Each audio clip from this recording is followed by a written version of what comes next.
change. It can be perceived positively. Some see it as an incredible way to add spice to their life. Some see it as a way to gain new things while sacrificing others in the process. Change can also be perceived negatively, such as seeing it as a jarring obstacle that is too frightening to tackle and overcome. You know what else is jarring? Thinking you're a straight guy your whole life, but then you suddenly get urges to make out with men and fantasize about sucking a big fat cock. お前に一つ聞きたいことがある。どんな女がタイプだ?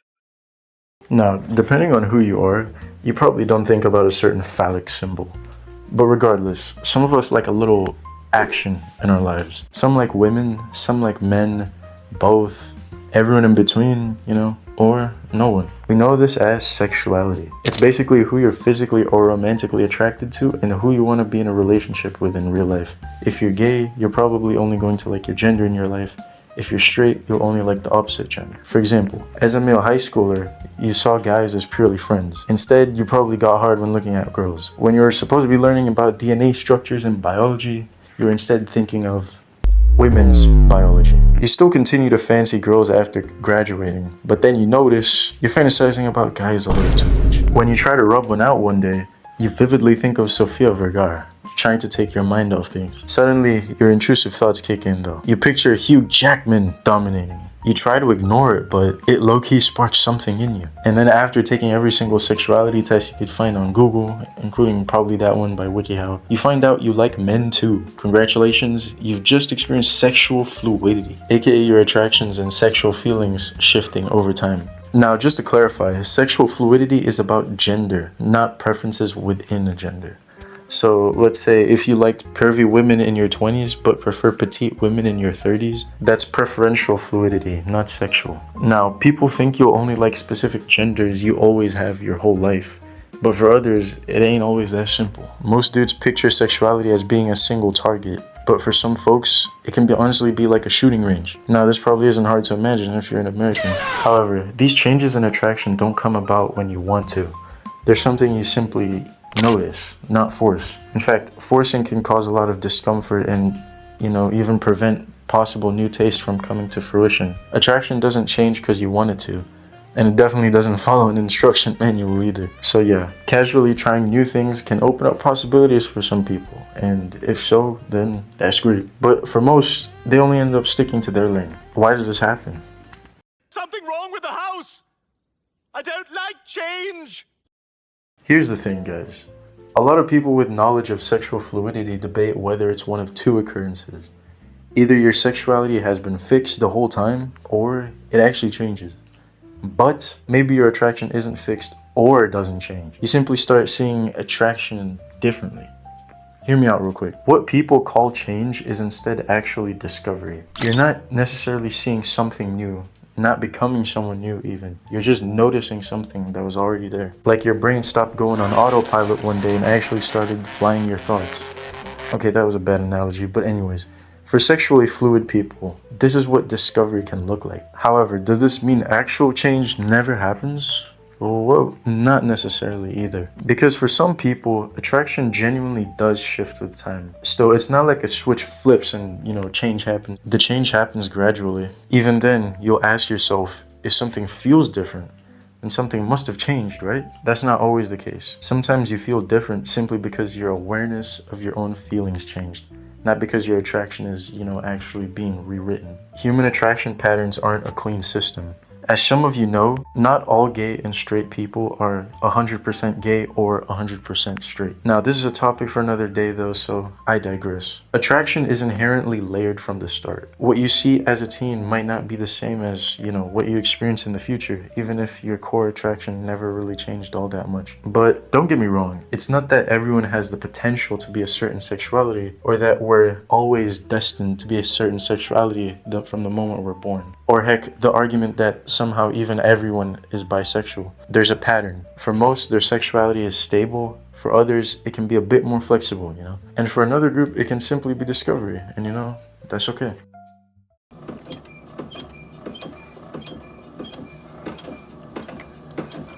If sexuality isn't something you can just switch on command, and it's not always completely fixed either, then What actually shapes it? Like, why do some people stay in the same lane their whole life while others notice shifts? The honest answer is, there is no answer. No, I'm just kidding. The real answer is there isn't just one fixed cause. Attraction is influenced by a mix of things. Your biology, your environment, your experiences, and even your age and the timing of your life. It might be a little disappointing, but that's what research suggests. Scientists don't treat sexuality as just one simple trait. It's more like a combination of different systems working together. Your physical attraction, your emotional connection, and your identity. And these don't always line up perfectly. For example, someone might be physically attracted to one gender, but emotionally connect more with another. Or they might identify one way, but their actual feelings don't always match that label 100%. And yeah, it sounds fucking messy, because, well, it is. Surprise, surprise, humans aren't spreadsheets. Psychologists have found that sexual orientation isn't just one fixed thing. It includes attraction, identity, and behavior, and those can change or develop differently over time. So, when some people question their sexuality and say, why can't I just figure it out? Well, it's because you're trying to simplify something that just, it isn't built to be simple. Another big factor is environment.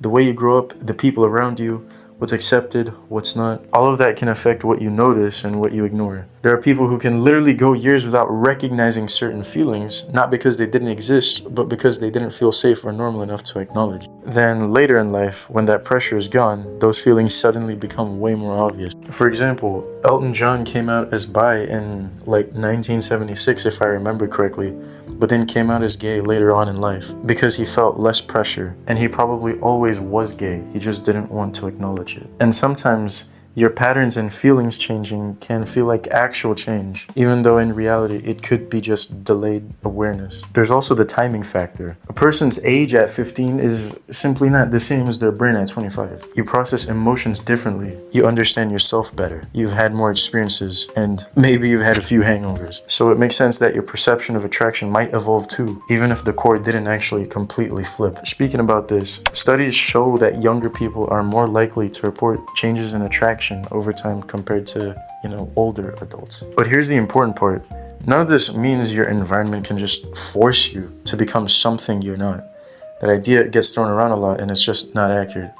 As I said in my previous video, you can't simply just change someone for being themselves. Environment can absolutely influence awareness and expression, but it doesn't just rewrite your attraction, So when you put all of it together, attraction isn't necessarily random, but it ain't perfectly predictable either. It's shaped by multiple factors, it can develop over time, and for some people, it has a bit of flexibility. For others, it stays solid the entire way through. And that's why two people can have completely different experiences with their sexuality and both be valid.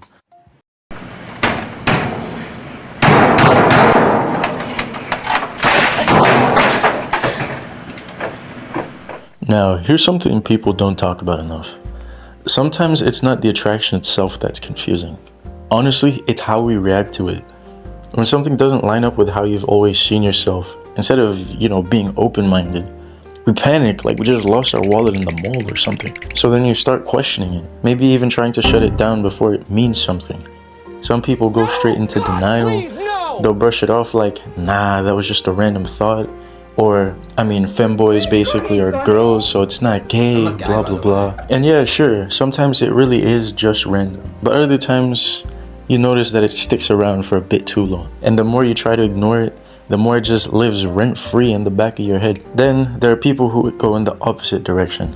They overanalyze everything. Every single little thought, every reaction, every tiny feeling gets turned into some sort of mini test. Like, why did I react this way? What does this mean? Etc. And now instead of just experiencing attraction naturally, you're stuck in your own head, like trying to decode it like it's a puzzle. As with some other personal things, there's also social pressure. Whether people admit it or not, the way others see you can play a huge role in how comfortable you are with yourself. If you've spent years trying to build yourself to be seen a certain way, it can feel risky to even remotely question that. Not necessarily because you don't want an answer, but because you're not sure how it'll affect everything else about you. And sometimes it's not even external pressure, it's internal. You build an image of yourself over time, what you like, who you are, what your life looks like.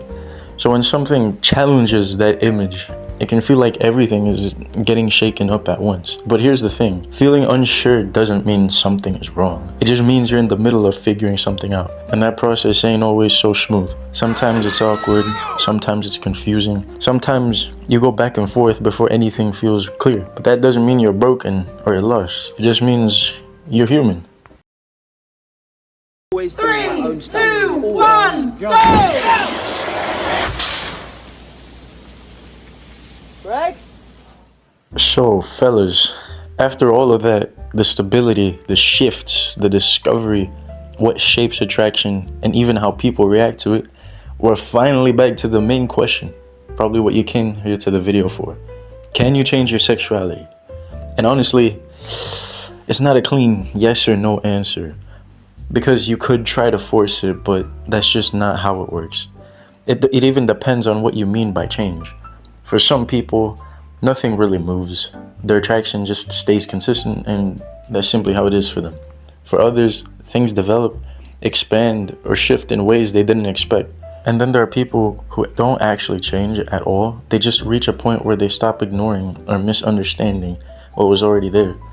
But what makes this whole thing complicated isn't just the attraction itself. It's everything around it.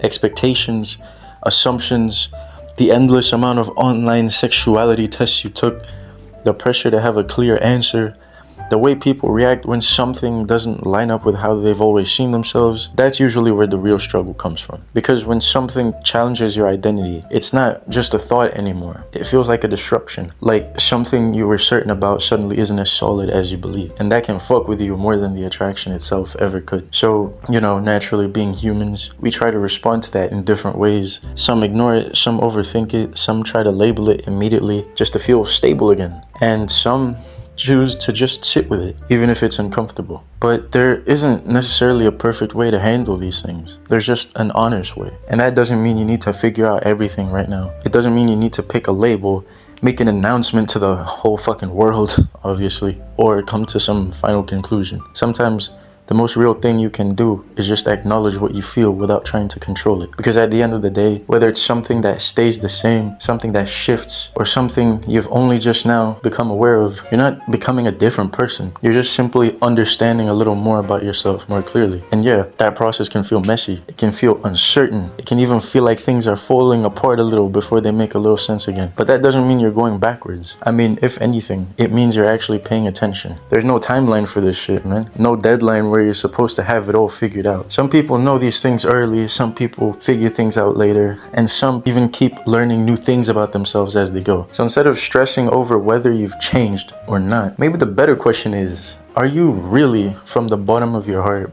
being honest with yourself about what you feel? Or is it just pretend? Because that's the only part that really matters. Not fitting into a label, not matching expectations, just being for real with yourself. So yeah, whether you guys relate to any part of this, all of it or none of it, hopefully this gave you something to think about, maybe some clarity, a different perspective. If you've got thoughts, questions, or even your own experiences, feel free to drop them in the comments. And if you made it this far, I appreciate it. As always, I'm out.